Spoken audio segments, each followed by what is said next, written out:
Grabación 41.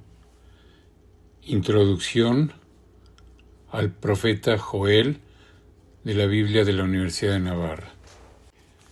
En la colección hebrea de los profetas menores y en las versiones latinas, el libro de Joel se sitúa en segundo lugar, después de Oseas y antes de Amós, mientras que en la versión griega de los 70 ocupa el cuarto.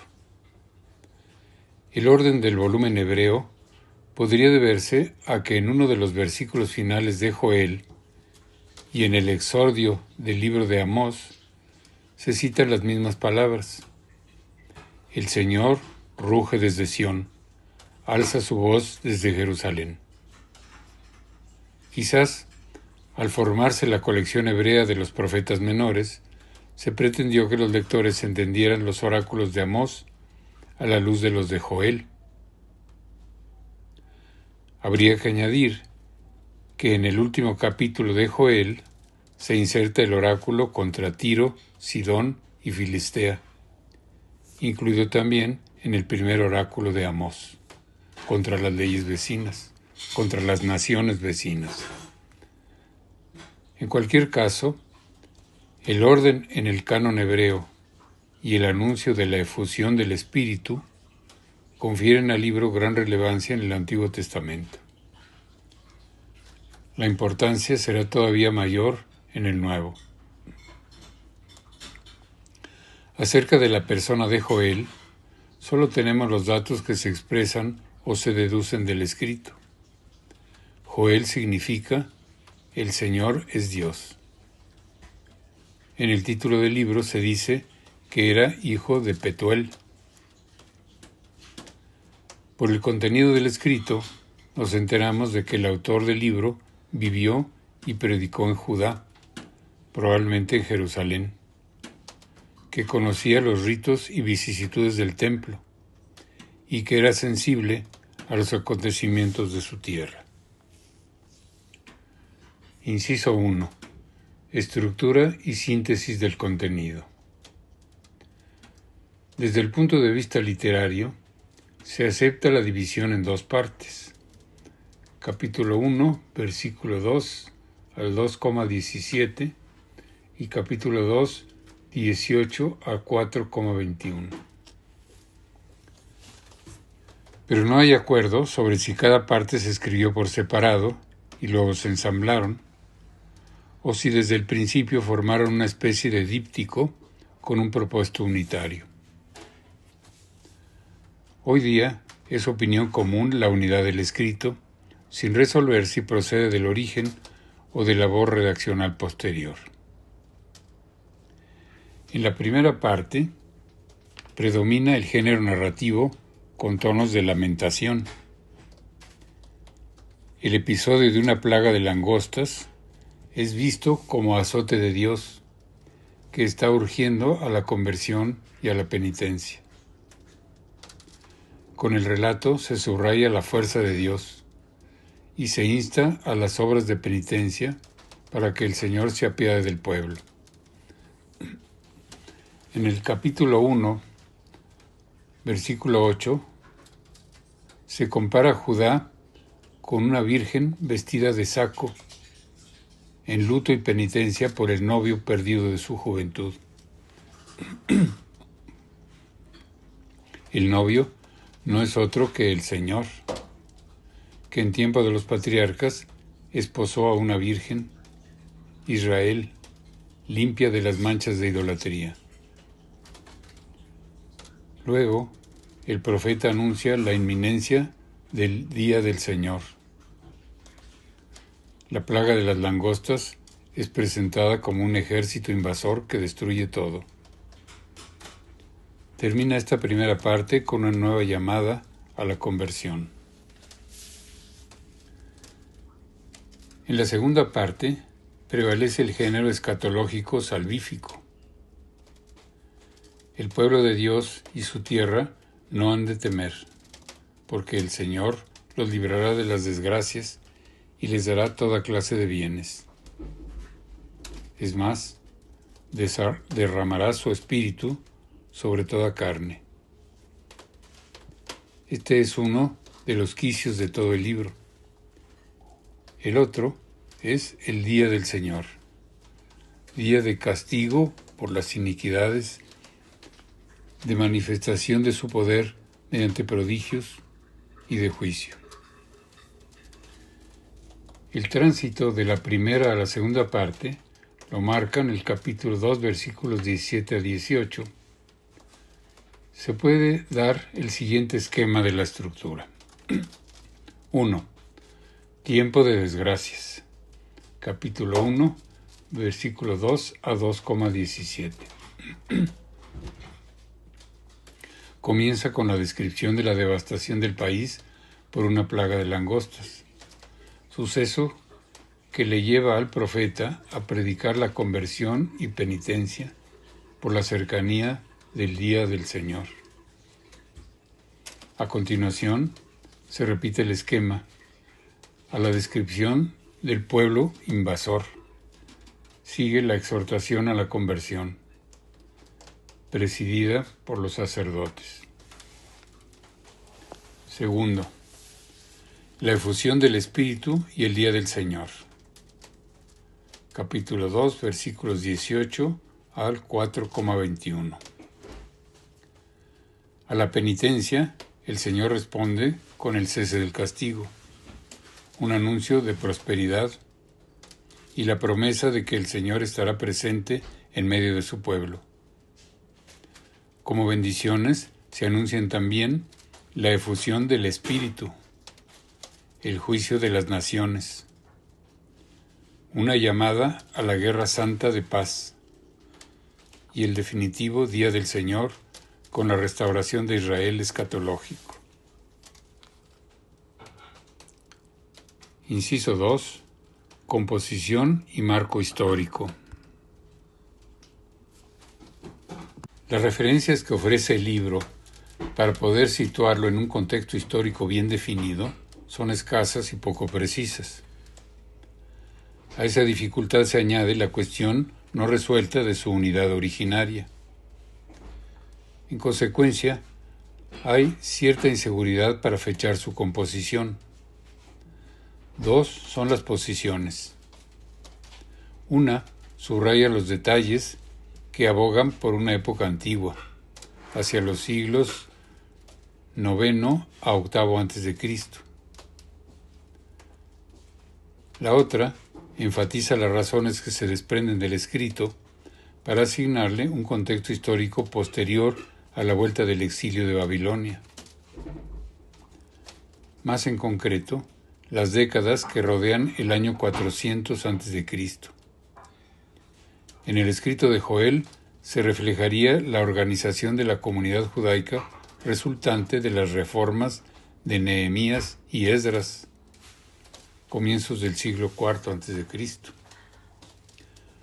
por las que, desaparecida la monarquía tras el exilio, una jerarquía sacerdotal guiaba la vida de Judá. A las razones de carácter histórico se suman los análisis del contenido del texto. De un lado, el libro presenta continuos paralelos literarios con otros escritos proféticos. En una primera lectura se aprecia ya la relación literaria y temática con Amós, Oseas, Isaías, Miqueas, Sofonías, Ezequiel y Abdías. El estudio comparado de los textos parece mostrar que es Joel quien se inspiró en los otros y no al revés. Por todas estas razones, hoy día la investigación se inclina a asignarle la fecha de composición que hemos apuntado, alrededor del año 400 a.C. El libro tiene gran unidad de materias y de estilo. El tema del Día del Señor recorre todo el escrito, ya sea como día de castigo y de juicio, ya sea como día de restauración y bendición. El estilo es también fluido y armonioso, aunque algunos pasajes, como por ejemplo el capítulo 4, versículos 4 a 8, tienen un carácter más prosaico, por lo que a veces se juzgan como añadidos posteriores. Inciso número 3. Enseñanza. Joel nos ha dejado un selecto legado de la revelación en dos áreas importantes. La primera puede ser sintetizada en el capítulo 2, versículo 13. Rasgad vuestros corazones y no vuestros vestidos. Convertíos al Señor, vuestro Dios, porque es clemente y compasivo. La segunda, en el capítulo 3, versículos 1 y 2. Derramaré mi espíritu sobre toda carne, y profetizarán vuestros hijos y vuestras hijas. Conversión verdadera y promesa del Espíritu están en el centro del mensaje de Joel. La clave para la comprensión global del libro es el tema del Día del Señor, que aparece explícitamente 5 veces, en el capítulo 1:15, en el 2:1, en el 11:3 y 4 y en el 4:14. El significado del Día del Señor en los profetas es el de una intervención especial de Dios en la historia humana, en particular en el pueblo elegido. Pero ese día tiene dos caras. De una parte, es el día del juicio divino de los pueblos, con connotaciones de destrucción, purificación y castigo. Por otro lado, es el día de la salvación divina para los que han padecido injusticias y opresión. Tal ambivalencia se refleja en Joel.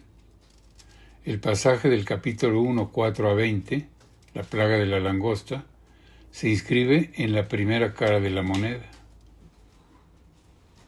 El poema 2, versículos 1 al 11, viene a servir de interpretación de la plaga. El pueblo invasor representa al ejército de Dios, ejecutor del castigo divino. Ante tal escarmiento, se propone el mensaje profético de la penitencia. Con el capítulo 2, 17 a 18, la penitencia de los hombres y la respuesta de Dios. Se inicia el giro hacia la otra cara. El día del Señor es un día de salvación, integrado por actos que pueden ser simultáneos: efusión del Espíritu, conmociones cósmicas, juicio de las naciones incrédulas, convocatoria de las naciones a Sión y llamada a la paz, restauración de Sión y abundancia de bienes. Esta segunda cara trasciende las condiciones naturales del mundo presente y conlleva una renovación de todo lo creado, con el Señor habitando en medio de su pueblo. Esta doctrina es como un resumen del mensaje profético y apocalíptico. Por esto, también se inscribe mejor en la época que siguió a la vuelta del exilio de Babilonia, cuando fue calando el mensaje de los profetas y se fue abriendo la esperanza a un horizonte escatológico por encima de las experiencias precarias de la restauración del pueblo elegido, que se limitaba a ser solo una pequeña provincia del imperio persa. Inciso 4. El libro de Joel a la luz del Nuevo Testamento. No obstante su brevedad, Joel tuvo notable resonancia en el Nuevo Testamento. San Marcos alude casi literalmente al capítulo 4, versículo 13, al final de la parábola de la semilla que crece. El Evangelio de San Juan, que presenta las tinieblas y la noche como elementos hostiles a Cristo, tiene ecos del capítulo 2, versículo 2.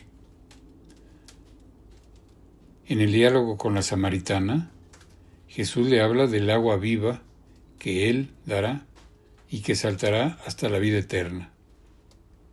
Pasaje que recuerda el capítulo 4, versículo 18.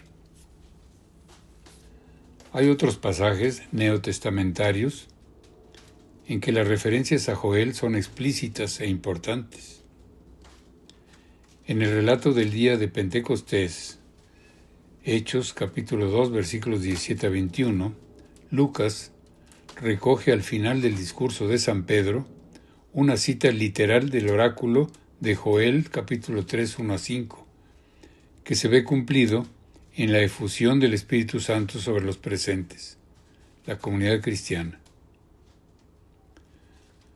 San Pablo, en Romanos 10, 12 a 13, para explicar a los fieles el universalismo del Evangelio, sin distinción entre judíos y griegos, trae a colación Joel 3, 5a, pasaje que está también en el trasfondo de Gálatas 3, 28 y 6, 15.